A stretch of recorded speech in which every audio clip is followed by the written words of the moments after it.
मेरे सहयोगी ये कह रहे थे कि इकोनॉमी की भी किताब खुली और वहाँ के आंकड़े कुछ बहुत अच्छे नहीं थे। देश की सेहत बताने वाले वो आंकड़े थे और वो आंकड़े थोड़े चिंताजनक है। इन आंकड़ों से ये सवाल उठता है कि क्या ये जो मुद्दे हैं, धार्मिक मुद्दे, उनकी तपिश में रोजी रोटी के जो मुद्दे हैं वो क्या दब रहे हैं। सबसे पहले आज महंगाई दर के ग्राफ को हम दिखाना चाहते हैं। आज जो अप्रैल महीने की खुदरा महंगाई दर जारी हुई है वो कितनी थी? वो थी 7.79%। आज की खुदरा महंगाई दर है ये। खाद्य महंगाई दर ने तो अलग ही आसमान छू लिया है। 8.38% खाद्य महंगाई दर रही। ये जो महंगाई दर है वो इसलिए हमको डरा रही है क्योंकि पिछले 6 महीनों से इसका ग्राफ चढ़ता ही जा रहा है, रुका नहीं है किसी लेवल पर। पिछले साल नवंबर में खुदरा महंगाई दर थी 4.91 और इसीलिए मैं आपको ये कंपैरिजन करके दिखाना चाह रही हूँ। खुदरा महंगाई दर पिछले नवंबर में 4.91 के आसपास थी। अगले महीने दिसंबर में उस साल ये 5.66% हो गई। इस साल की शुरुआत में खुदरा महंगाई दर 6.01% रही। फरवरी का महीना आया, ग्राफ में थोड़ी बढ़त आई, 6.07%। फिर मार्च में बड़ी उछाल दिखी और महंगाई दर 6.95% हो गई। और उसके बाद आप आइए आज की तारीख का जो आंकड़ा आया है अप्रैल का आंकड़ा ये बताता है कि ये बढ़कर अब 7.79% हो गई है। नवंबर 2021 से लेकर अप्रैल 2022 तक का ये आंकड़ा चौंकाने वाला है, चिंता में डालने वाला है। महंगाई को राज्यों के चश्मे से अगर देखा जाए तो देश के वो टॉप 5 सबसे महंगे राज्य कौन से हैं मैं आपको दिखा देना चाहती हूँ। ये तो खुदरा महंगाई दर थी, अब वो टॉप 5 राज्य। पहला जो इसमें है 5 सबसे महंगे राज्यों में वो है पश्चिम बंगाल। यहां पर दर है महंगाई की 9.12%।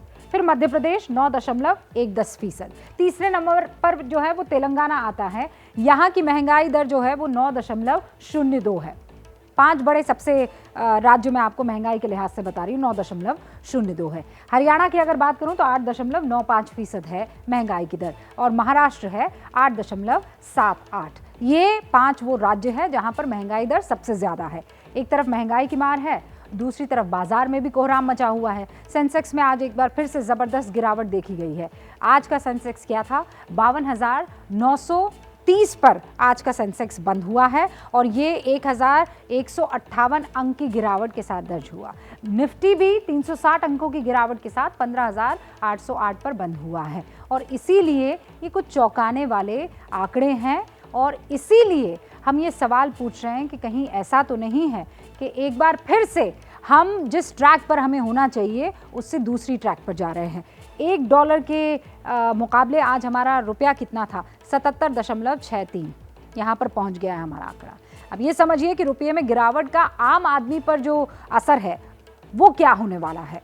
तेल का जो आयात है आपको पता है इसकी वजह से महंगा हो जाएगा, क्योंकि तेल जब आप खरीदते हैं तो वो रुपयों में नहीं खरीदते हैं, वो आप डॉलर में खरीदते हैं। तेल महंगा हो जाएगा, महंगाई में इजाफा उससे होगा, क्योंकि तेल तो हर जगह डायरेक्ट इनडायरेक्ट ट्रांसपोर्ट में, हवाई सफ़र में, सब जगह पर इस्तेमाल होता है और उससे आपकी सब्जियां भी महंगी हो जाती है, क्योंकि ट्रांसपोर्टेशन में किसका इस्तेमाल होता है? तेल का होता है। विदेशों से आने वाला सामान वो भी महंगा हो जाएगा। विदेशों में अगर आप अपने बच्चों को पढ़ने के लिए भेजना चाहते हैं तो वो भी महंगा हो जाएगा। विदेश में मान लीजिए घूमना चाहते हैं, भाई कोरोना काल ख़त्म हुआ है, आपको बाहर घूमने जाना है तो वो भी महंगा हो जाएगा। देश का विदेशी मुद्रा भंडार वो भी घट रहा है और ये आंकड़े देश की आर्थिक सेहत के लिए अच्छे साइन नहीं है। इसीलिए इतिहास के विवादित शोर में अर्थव्यवस्था के आंकड़े कहीं गुम ना हो जाए, हमने आपको ये तस्वीर दिखाना इन सब के बीच जरूरी समझा है।